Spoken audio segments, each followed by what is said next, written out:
하나님의 말씀은 창세기 28장 10절에서 14절인데요. 저와 여러분이 합독해서 같이 한번 읽도록 하겠습니다. 시작. 야곱이 브엘세바에서 떠나 하란으로 향하여 가더니 한 곳에 이르러는 해가 진지라. 거기서 유숙하려고 그곳에 한 돌을 가져다가 베개로 삼고 거기 누워 자더니 꿈에 본즉 사닥다리가 땅 위에 서 있는데 그 꼭대기가 하늘에 닿았고 또 본즉 하나님의 사자들이 그 위에서 오르락 내리락하고 또 본즉 여호와께서 그 위에 서서 이르시되 나는 여호와니 너의 조부 아브라함의 하나님이요 이삭의 하나님이라. 내가 누워있는 땅을 내가 너와 내 자손에게 주리니 내 자손이 땅의 티끌같이 되어 내가 서쪽과 동쪽과 북쪽과 남쪽으로 퍼져나갈지며 땅의 모든 족속이 너와 내 자손으로 말미암아 복을 받으리라. 아멘. 우리가 새해 1월부터 아이야요의 믿음에 대해서 우리가 말씀을 나누고 있는데요. 아이야요의 믿음 뭐죠? 아이야요, 아브라함의 믿음, 이삭의 믿음, 야곱의 믿음, 요셉의 믿음. 그래서 앞자를 따서 아이야요의 믿음에 대해서 말씀을 나누고 있는데 오늘은 야곱의 믿음에 대한 말씀을 함께 나누도록 하겠습니다. 여러분, 야곱은 어떤 사람이에요? 야곱. 성경의 이름들은 보통 그 정체성을 나타내잖아요. 야곱의 뜻은 발 뒤꿈치를 잡은 사람, 발 뒤꿈치를 잡음이란 뜻이에요. 그래서 여러분 창세기 25장 22절과 26절을 보시면 그 아들들이 그의 태 속에서 서로 싸우는지라 후에 나온 아우는 손으로 에서의 발꿈치를 잡았으므로 그 이름을 야곱이라 하였으며 리브가가 그들을 낳을 때에 이삭이 60세였더라. 자, 야곱은 이란성 쌍둥이로 태어났는데 어머니 뱃속에서부터 서로 막 먼저 나오려고 싸우다가 누가 먼저 나왔어요? 에서가 먼저 나오니까 뒤에 있었던 야곱이 에서의 발뒤꿈치를 이렇게 잡고 태어나면서 간발의 차이로 이제 둘째로 태어났습니다. 여기서 붙잡다라는 이 히브리어가 아하즈고요. 발목을 아케브를 그러니까 아하즈 잘 잡은 건데 누구의 발목을 잡다라는 의미는요, 이 회방하다, 비방하다, 속이다라는 뜻이 있어요. 우리나라에도 이런 속담이 있잖아요. 발목 잡히는 일을 하면 안 돼. 이런 말이 있죠. 뭐 때문에 이 발목 잡히겠다, 막 이러면서 조심해야지. 이게 좋은 의미는 아닌 거예요. 이게 마찬가지로 히브리어의 발목을 붙잡다라는 의미는 누군가를 지금 방해하고 있다라는 의미로 이게 나타나는 뜻이에요. 내 발목 잡지 마. 그런데 발목을 잡은 사람이 누구예요? 야곱인 거죠. 그래서 야곱의 뜻은 발 뒤꿈치를 잡다라는 의미와 함께 거짓말쟁이, 속이는 자의 의미가 그 안에 들어있는 거예요. 자, 그런데 이 야곱이 정말 그 이름처럼 살아가요. 창세기 25장을 보시면 형 에서가 사냥을 마치고 집에 돌아오자 이게 배가 고팠거든요. 피곤도 하고. 마침 야곱이 막 음식을 막 만들고 있었어요. 팥죽을 만들고 있는데 너무나 먹고 싶었습니다. 자, 그래서 이 에서가 그 팥죽을 좀 달라 그랬어요. 자, 근데 이때를 놓치지 않습니다. 야곱이요. 팥죽을 줄 테니 뭐라 그랬죠? 장자의 명분과 바꾸자. 어떻게 됩니까? 25장 34절을 보시면 야곱이 떡과 팥죽을 에서에게 주매 에서가 먹으며 마시고 일어나 갔으니 에서가 장자의 명분을 가볍게 여김이었더라. 여러분, 에서는 어떤 사람이에요? 그냥 아무 생각 없이 팥죽 한 그릇에 장자의 명분을 바꿔버렸죠. 자, 이 두 사람 중에 누가 나쁜 사람입니까? 야곱의 속임수에 에서가 넘어갔으니 야곱이 속였잖아요. 그러니까 야곱이 나쁜 것 같은데 에서의 잘못은 무엇이에요? 장자의 명분을 가볍게 여겼다라는 거예요. 개역 성경을 보시면 장자의 명분을 경홀히 여겼다. 자, 여기서 에서를 표현하는 단어가 있어요. 4가지 동사가 나옵니다. 뭡니까? 먹으며 마시고 일어나 갔다. 그러니까 에서는 어떤 사람이에요? 영적인 사람이 아니라 굉장히 육적인 사람을 의미하는 단어입니다. 그러니까 그의 삶에 장자의 명분이 그렇게 중요하지 않았다라는 거예요. 그냥 먹고 일어나 가면 그만인 거예요. 여러분, 우리가 성경을 보면 하나님은 좀 언페어하신 분 아닌가 이런 생각을 할 때가 있습니다. 왜 그렇습니까? 야곱과 에서가 태어날 때 하나님은 분명히 큰 자가 작은 자를 섬기리라 그렇게 말씀하셨거든요. 그러면 에서의 입장으로 보면 하나님이 언페어하신 거잖아요. 그런데 정말 언페어한 것인가? 그렇지 않다라는 거예요. 왜 그렇습니까? 처음부터 에서는 하나님이 주신 영적인 장자권이 그렇게 중요하지 않았다라는 거예요. 육신의 사람이었고요. 그냥 먹고 마시고 일어나 가면 그냥 It's okay, everything is okay. 그냥 영적인 삶이 그닥 중요하지 않았던 거예요. 이런 에서의 성향을 야곱이 잘 알고 있었습니다. 그래서 이때를 놓치지 않은 거예요. 그래서 형이 배고파서 팥죽을 달라 그랬을 때 이 팥죽과 장자의 명분을 딜하자. 그래서 장자의 명분을 그렇게 가로채게 되는 거예요.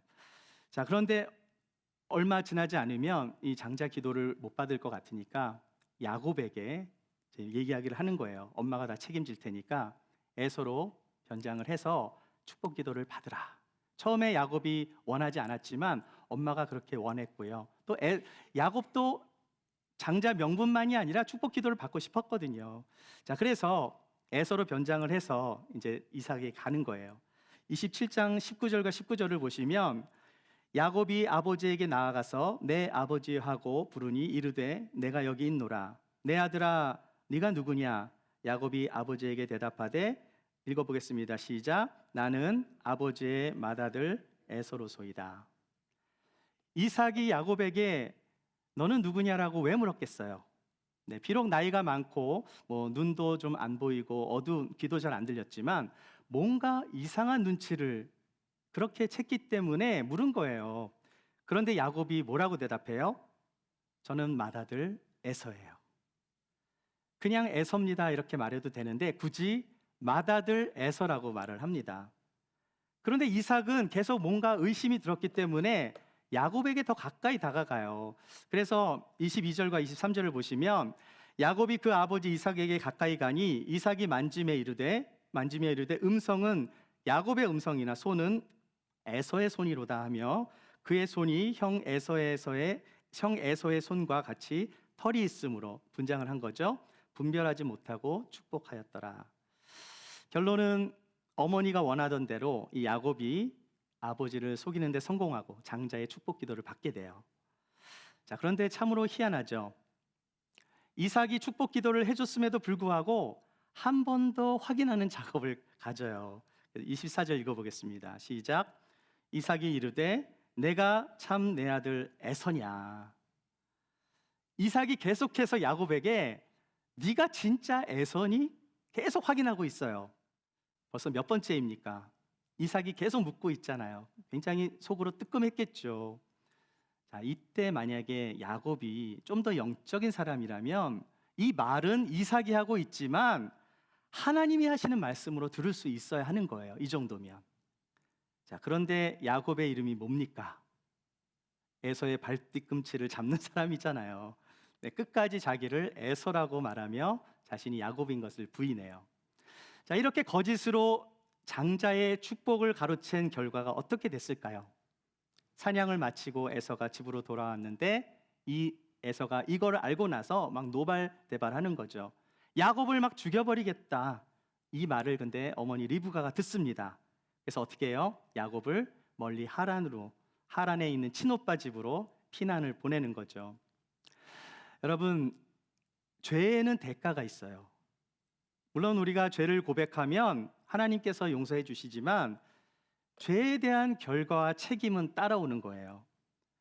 안타까운 것은 어머니 리브가가 외삼촌 집에 며칠만 가 있으라고 했는데 그 며칠이 얼마나 걸립니까?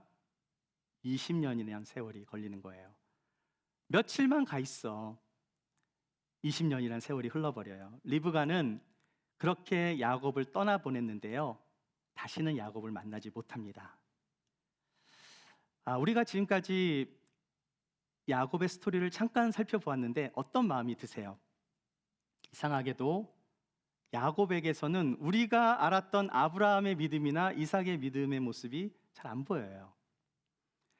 하지만 야곱의 믿음, 오늘 주제가 야곱의 믿음이잖아요. 그런데 이 믿음은 어떤 믿음입니까? 이 믿음은 철저히 하나님께서 야곱의 삶에 개입해 주셔서 얻었던 믿음이라는 사실이에요. 그래서 여러분과 함께 나누고 싶은 첫 번째 말씀은 하나님은 우리를 버리지 않으신다는 사실이에요. 10절과 11절 말씀 읽어보겠습니다. 시작.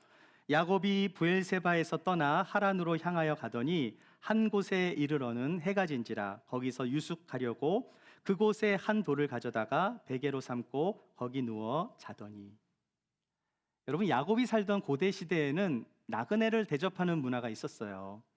자, 그러니까 처음 보는 낯선 타인이라 할지라도 굶주리거나 잘 데가 없으면 뭐 하루나 며칠 정도 이렇게 유숙할 수 있도록 도움을 주던 시대가 야곱이 살던 시대였어요. 자, 그런데 지금 야곱은 아무도 받아주지 않는 도망자의 신세로 혼자서 아무도 없는 빈들에서 밤을 새워야 했다라는 거예요. 그를 맞아주는 사람이 아무도 없었던 거죠. 얼마나 외로웠겠습니까? 여러분, 브엘세바, 야곱이 살았던 브엘세바에서 하란까지는 대략 한 800km에서 900km 정도. 여러분, LA에서 라스베가스 정도의 반 정도 되는, 그러니까 이 거리가요. 요 거리가 요 정도 반 정도가 LA에서 라스베가스 거리예요. 그러니까 2배 거리, 굉장히 먼 거리죠. 우리가 자동차로 가도 뭐 한 4시간 넘게 그 정도 가는데 걸어서 그 2배를 가야 되니 얼마나 먼 길이겠습니까? 한 번도 가보지 않은 그 하란이라는 곳, 정처 없이 걸어가고 있는 거죠. GPS가 있습니까? 뭐가 있습니까? 정처 없이 도망자의 신세로 얼마나 무섭고 춥고 배고프고 처량했을지 한번 생각해 보세요. 또 짐승들이 언제 나타나서 자기를 덮칠지도 모르는데 사막의 낮은 뜨겁고 밤은 굉장히 춥습니다. 텐트들 가져갔을까요? 이불은 챙겨서 갔을까요? 그 여정이 얼마나 힘들고 어려웠을지를 한번 상상해 보세요. 괜히 에서의 축복 기도를 가로채는 바람에 지금 하지 않아도 되는 생고생을 지금 하고 있는 것입니다. 그렇게 정처 없이 길을 가다가 집에서 약 한 80km 정도 떨어진 이 베델 루스라는 곳입니다. 이게 나중에 하나님을 만나서 베델이라는 이름으로 바뀌게 되는데요. 자, 이 루스에서 돌베개를 베고 자고 있는 야곱에게 하나님께서 찾아오세요. 그래서 13절과 14절 말씀을 읽어볼게요. 시작. 또 본즉 여호와께서 그 위에 서서 이르시되 나는 여호와니 너의 조부 아브라함의 하나님이요 이삭의 하나님이라. 내가 누워있는 땅을 내가 너와 내 자손에게 주리니 내 자손이 땅의 티끌같이 되어 내가 서쪽과 동쪽과 북쪽과 남쪽으로 퍼져나갈지며 땅의 모든 족속이 너와 내 자손으로 말미암아 복을 받으리라. 야곱이 지금 돌베개를 베고 잠을 자고 있는데 희한한 꿈을 꾼 거예요. 꿈속에서 막 천사들이 막 오르락내리락 하는 꿈을 꾸면서 여호와께서 말씀을 주십니다. 너의 조부 아브라함의 하나님, 이삭의 하나님, 네가 누워있는 그 땅을 너와 내 자손에게 줄 거다. 땅의 모든 족속이 너와 내 자손으로 말미암아 복을 받을 거다. 여러분, 이 말을 들은 야곱이 어땠을까요? 오늘 이 말씀을 통해서 우리가 알아야 되는 것들이 있습니다. 뭡니까? 하나님은 우리를 버리지 않으신다는 사실이에요. 여러분이 인생에서 가장 어렵고 큰 절망을 가운데 있을 때, 아무도 나를 알아주지 않고 정말 내가 버림받았다고 생각됐을 때, 너무나 힘겹고 불안하고 미래가 보장되지 않을 때 하나님은 절대로 우리를 포기하지 않으시고 우리를 버리지 않는다는 사실입니다. 야곱이 루스에서 그 베델에서 하나님의 음성을 처음 들은 거예요. 자, 그런데 아버지와 형을 속이고 장자의 복을 가로챘을 때 어땠습니까? 그때는 하나님의 음성을 듣지 못했어요. 희한하죠. 하지만 실패와 절망과 좌절 속에 그러한 가운데 어려움 가운데 있을 때, 홀로 있을 때 하나님의 음성이 들린 것입니다. 어떻게 하나님의 음성이 들릴 수 있었을까요? 그것은 야곱이 자신의 교만을 버리고 낮아져 있을 때, 세상에 기댈 것 하나 없는 홀로 있을 때, 그때서 하나님이 보이고 말씀이 들리게 됐다라는 거예요. 그 야곱의 이름처럼 온갖 자기의 수단과 방법을 안 가리고 자신의 모든 잔머리 지혜를 다 총동원해서 눈에 보이는 복을 잡으려고 했을 때 하나님은 야곱의 곁에 계셨지만 하나님이 계시다는 것을 알지 못했어요. 야곱이 자신의 아버지로부터 형의 축복 기도를 받으며 모든 것을 다 가진 것 같은 사람이 되었을 때, 자기가 원하는 것을 다 이루게 되었을 때 하나님은 같이 계셨음에도 불구하고 하나님을 느끼지 못했다라는 거예요. 하지만 야곱이 모든 걸 다 잃어버리고 두려움과 절망의 끝에서 처량하게 돌베개를 베고 자는데, 그러한 그런 불안함 속에서, 공포와 불안함 속에서 어떻게 앞으로 내가 인생이 어떻게 펼쳐져야 될지 끝도 보이지 않는 그런 두려움과 절망 속에 있을 때 하나님이 찾아오셨다는 거예요. 여러분, 야곱은 모태신앙이에요, 아니에요? 모태신앙이죠. 어려서부터 할아버지 아브라함에 대해서 많은 이야기를 들었을 것입니다. 또 아버지 이삭에 대해서도 많이 들었을 거예요. 그 집안의 역사는 하나님의 역사심이 굉장히 많았어요. 그렇게 자라왔습니다. 하지만 하나님이 아브라함의 하나님, 이삭의 하나님일지는 몰라도 자기의 하나님은 아니었던 거예요. 지금까지 야곱에게 있어서 하나님은 제3자의 하나님이었다는 사실이에요. 그런데 오늘 이 루스, 이 베델이라는 곳에서 그렇게 말로만 들었던 그 하나님이 야곱 앞에 나타나신 것입니다. 이제는 누군가의 하나님이 아니라 누구의 하나님이에요? 야곱의 하나님이라고 말씀하고 있는 거예요. 사랑하는 여러분, 하나님은 당신의 자녀를 절대로 놓치지 않고 포기하지 않으신다는 거예요. 그 하나님을 믿으시기 바랍니다. 두 번째로 나누고 싶은 것은 하나님은 은혜의 하나님이시라는 거예요. 우리 옆에 분과 함께 인사할 때 하나님은 은혜의 하나님입니다. 인사 한번 나누시죠. 네, 하나님은 은혜의 하나님이세요. 15절 말씀을 같이 읽어보겠습니다. 시작. 내가 너와 함께 있어 내가 어디로 가든지 너를 지키며 너를 이끌어 이 땅으로 돌아오게 할지라. 내가 내게 허락한 것을 다 이루기까지 너를 떠나지 아니하리라 하신지라. 절망 중에 있었던 야곱에게 이 15절 말씀보다 더 큰 위로의 말씀이 어디 있겠어요. 내가 어디로 가든지 너를 끝까지 지킬 거야. 너를 이끌어 이 땅으로 돌아오게 할 것이다. 내가 허락한 것을 다 이루기까지 너를 떠나지 않으시겠다는 말씀이에요. 여러분, 받을 자격이 전혀 없는 사람에게 베풀어 주시는 그것이 뭐예요? 그것이 바로 하나님의 은혜인 거죠. 축복받을 자격이 아무것도 없는데 하나님이 찾아오셔서 은혜를 베풀어 주시고 축복까지 하셨다는 거예요. 우리가 잘못을 저지르면 징계를 받겠지만 그 징계마저도 돌이키시는 것이 뭡니까? 하나님의 은혜이자 사랑인 것입니다.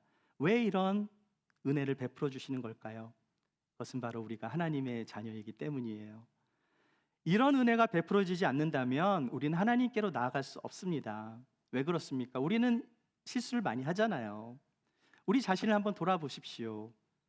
우리가 실패할 때마다 때로는 우리가 실패하고 우리가 잘못해서 실패했는데 원망을 하나님께 하는 경우도 있습니다. 내가 잘못했는데 그것을 인정하는 것이 아니라 오히려 하나님 왜 이렇게 내 상황이 이렇습니까? 원망할 때가 있어요. 우리의 삶에서 내 실수로 내 잘못으로 일어난 문제가 생각해보면 굉장히 많습니다. 지금 야곱도요, 사실 하나님께서 처음부터 큰 자가 작은 자를 섬기겠다는 말씀을 주셨다면, 그 말씀을 믿었다면 굳이 인간적인 방법으로 그렇게 속이거나 해서 장자권을 뺏어올 필요가 없는 거거든요. 그 말씀을 믿으면 되는 거잖아요. 그런데 그럼에도 불구하고 우리가 실수하고 잘못했을 때마다 하나님이 다 징계하셨다면 우리가 과연 살아남을 수 있겠습니까? 그런데 내가 복을 받을 수 없는 상황에서 끝까지 너와 함께 하겠다. 하나님은 은혜를 베풀어 주시는 하나님이라는 사실이에요. 그날 밤 야곱은 철저하게 혼자였습니다. 누구도 의지할 수 없었어요. 누구를 탓할 수 있겠습니까? 가족이 그를 버린 것도 아니었잖아요. 자기 살기 위해서 도망간 건데 스스로 버림받을 짓을 한 것입니다. 그럼에도 불구하고 하나님께서 뭐라고 말씀하세요? 내가 너를 떠나지 아니하리라. 하나님은 넘어지고 쓰러진 야곱을 일으켜 세워주시며 평생 같이 걸어가 주시겠다 약속을 해주신 거예요.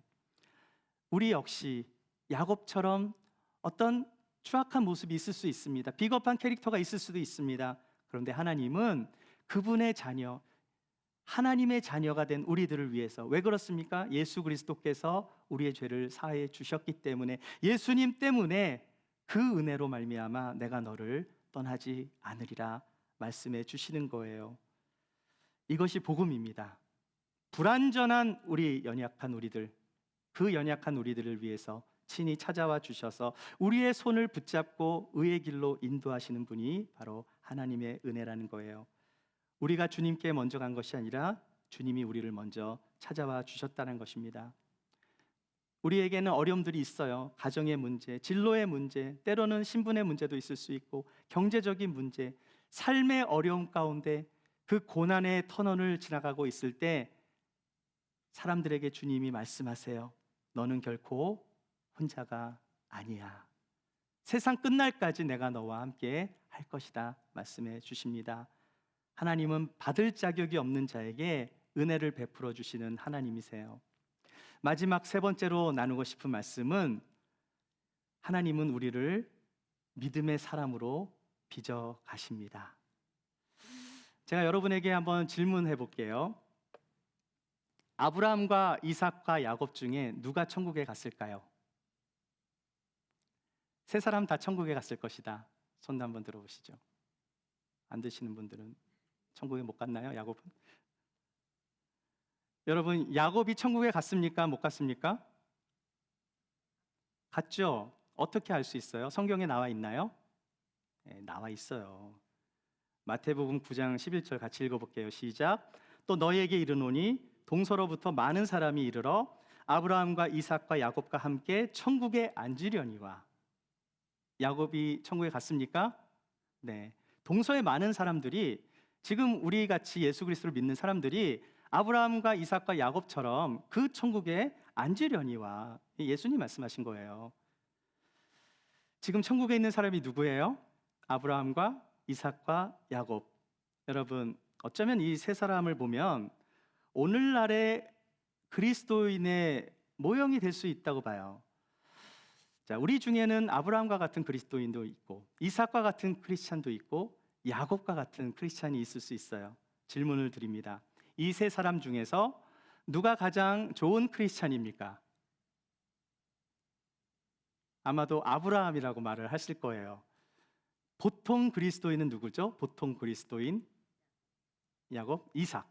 보통 소서 크리스찬, 그저 그런 크리스찬, maybe 야곱, 그렇죠? 네.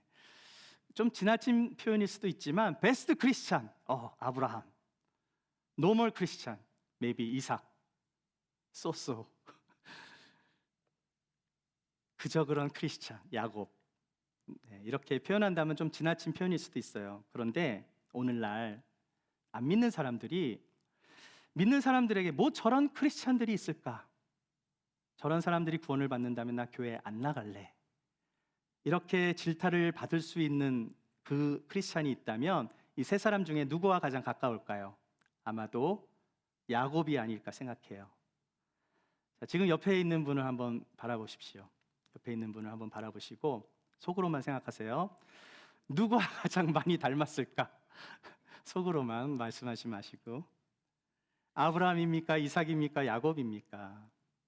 중요한 사실은 야곱이 천국에 앉아 있다라는 사실이에요. 여러분, 천국은 그리스도를 믿음으로 말미암아 하나님의 은혜로 들어가는 것입니다.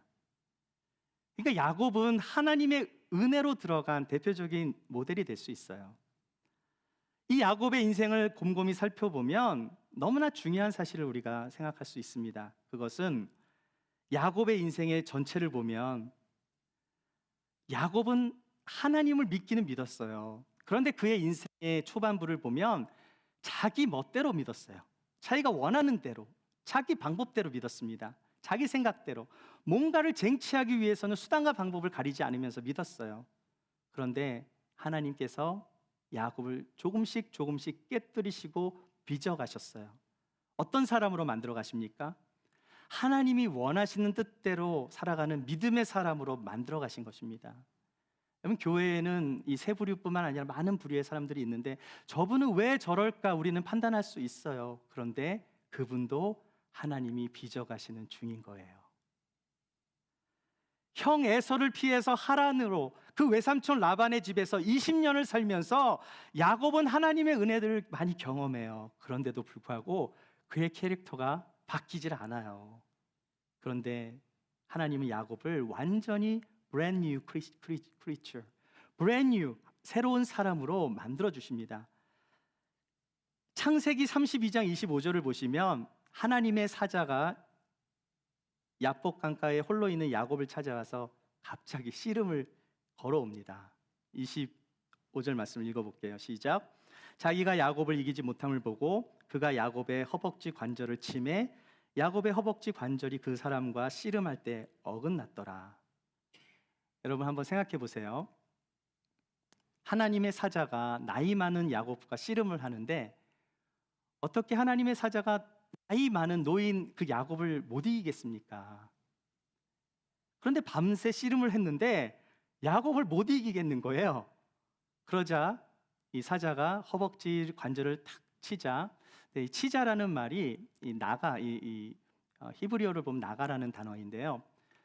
손만 댔다라는 뜻이에요. 손만 딱 댔는데 허벅지가 그냥 그 관절이 탈골이 돼버린 거죠. 그러면서 야곱이 치명적인 부상을 입자 싸움이 끝나버립니다. 자, 그런데 이 이야기는 누가 이겼느냐를 말하고 있는 게 아니에요.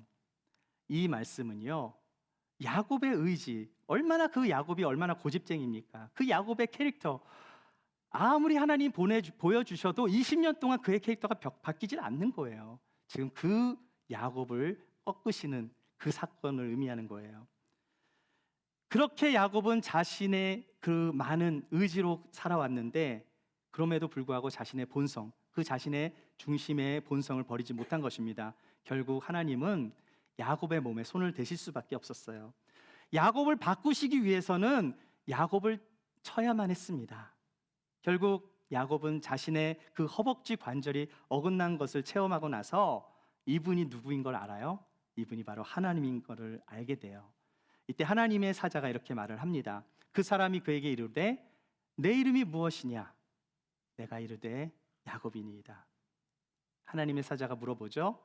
내 이름이 무엇이냐? 네 이름이 뭐예요? 야곱. 야곱의 머릿속에 무엇과 오버랩이 됐을까요? 20년 전에 그 아버지 이삭이 야곱에게 뭐라고 말했습니까? 내 아들아, 네가 누구냐? 네가 누구니?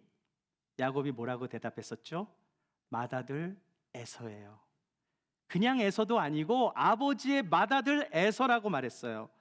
네가 정말 에서가 맞니? 여러 번 물어봅니다.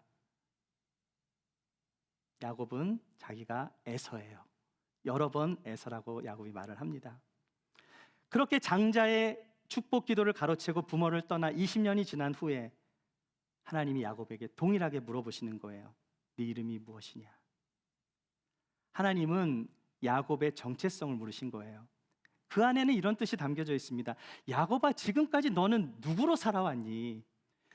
그 인생, 너의 인생을 어떻게 살아온 것이냐? 지금껏 남의 발 뒤꿈치를 잡아오며 살아온 인생, 너의 이기심과 욕망으로 살아온 인생, 매번 이기려고만 했던 너의 인생, 너의 의지, 너의 고집, 너의 자아, 그것이 너무나 강했기 때문에 내가 일을 할 수 없구나. 너의 진짜 모습은 어디에 있느냐? 너의 아픔과 상처, 모든 괴로움 내가 만져줄게. 그렇게 네가 원하는 축복이 무엇인지 이제 알게 될 거다. 하나님이 물어보십니다. 네가 누구냐? 야곱이라고 대답을 해요. 그래, 야곱아, 너 야곱 맞아. 하지만 이제부터 너는 더 이상 야곱이 아니라 이스라엘로 불리게 될 거야. 하나님께서는 야곱, 발꿈치를 잡은 그 이름을 이스라엘로 바꿔주세요. 그래서 여러분 마지막 28절 같이 한번 읽어보겠습니다. 시작.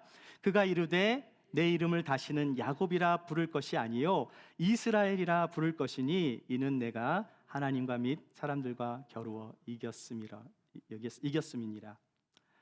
여러분, 이스라엘의 뜻이 뭐죠? 하나님과 겨루어 이겼다라는 직역을 하면 이런 뜻인데요. 이것을 히브리어로 분석해 보면은요, 이스라엘은 이스라 플러스 엘입니다. 이 엘은 엘로힘의 엘자고요. 이스라는요, 주도하다, 끈질기게 다투어 이기다, 이런 뜻이에요. 자, 그런데 이스라엘, 하나님이 다스리시고 하나님이 통치하신다라는 의미, 궁극적으로는 있는 거예요. 여러분, 야곱이 어떻게 하나님을 이길 수 있겠어요? 생각해 보세요. 근데 하나님이 야곱과 씨름하시면서 그의 삶에 그의 아픔과 그의 이기심과 그의 본성을 철저하게 망가뜨려 놓고 정말 그걸 내려놓게 하시고 어떻게 하세요? 새 이름을 주셨다라는 거예요. 그렇게 야곱은 발 뒤꿈치를 잡는 인생에서 하나님의 통치를 받는, 하나님의 다스림을 받는 인생이 된 것입니다. 자기만 아는 자기의 중심적인 삶에서 하나님이 다스리시는 믿음의 사람이 된 거예요. 야곱의 믿음은 어떤 믿음이에요? 하나님이 빚어주신 믿음이 되는 것입니다. 이스라엘이라는 이름을, 새 이름을 갖게 된 야곱, 하나님이 다스리시는, 통치하시는 인생, 이제 야곱에게 새로운 믿음, 새로운 인생이 시작이 된 거예요. 사랑하는 여러분, 야곱의 인생을 통해서 우리의 모습을 돌이켜보면 좋겠습니다. 이 세상에는 아브라함과 같은 믿음, 이삭과 같은 믿음, 야곱 같은 믿음이 있을 수 있어요. 그런데 가장 연약한 믿음을 가졌던 야곱을 통해서 하나님은 이스라엘이라는 이름을 주시고 하나님의 다스림을 받는 믿음의 사람으로 빚어주셨다라는 거예요. 여러분은 하나님의 다스리심을 받고 계십니까? 하나님의 통치를 받고 계십니까? 나의 자아가 너무나 강하면 그것이 무너져야 하나님이 역사하실 수 있는 거예요. 우리의 생각, 우리의 의지, 우리의 자존심, 나의 교만함, 내 중심적인 삶이 무너져야 하는 것입니다. 그러나 하나님은 하나님의 방법으로 우리를 믿음의 사람으로 빚어주시는 거예요. 사랑하는 여러분, 하나님은 우리를 버리지 않으세요. 믿으시죠? 하나님은 은혜를 베풀어 주시는 하나님이십니다. 그리고 그분은 우리를 의의 길로 인도해 주시기 위해 우리를 믿음의 자녀로, 그분의 자녀로 우리를 빚어 주시는 거예요. 다시 한번 야곱의 믿음을 통해서 우리의 모습을 돌아보며 내 안에 정말 내려놔야 되는 것, 무너져야 되는 것이 무엇인지 생각해 보면서 하나님이 함께 하시는 그 은혜를 잊지 마시고 하나님의 존귀한 자녀로서 세상에서 빼앗길 것, 없어질 것에 우리의 마음이 빼앗기는 것이 아니라 영원한 주님의 나라, 하나님의 뜻 안에서 정말 그렇게 믿음으로 살아갈 수 있는 저와 여러분이 되시기를 주의 이름으로 축원합니다.